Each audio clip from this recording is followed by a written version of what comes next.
Սա գիտեք ինչ շատ մեծ նշանակություն ունի, որովհետև մեր մեջ արթնացնում այն ամեն տառապանքը, որ քաշել են մեր նախնիները։ Դրա համար թեկուզ մենակ, թեկուզ խմբով բոլորը գալիս են, որպեսզի նշեն, հիշեն եւ չմոռանան, ոչինչ չմոռանան։ Եթե մոռանան, ուրեմն ապագա չկա։ Իսկ ինչ պետք է փոխանցենք անտարբեր միջազգային հանրությանը։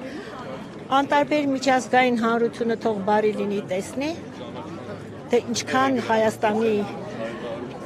բնակիչներ, ես չեմ ասում Երևանի միայն, ամբողջ Հայաստանի բնակչությունը ինչպես է գալիս եւ հիշում։ Միջազգային հանրությունից ակնկալիքներ ունեք։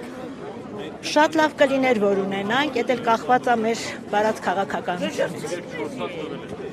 Նիկոլ Փաշինյանը օրինակ ասում է, որ Մեծ Եղեռնի ընդունումը, ճանաչումը առաջնահերթություններից չէ քաղաքում։ Ինձ թվում է այն ինչ որ կախված է մեր պետության հետ, ամեն ինչն էլ առաջնություն է։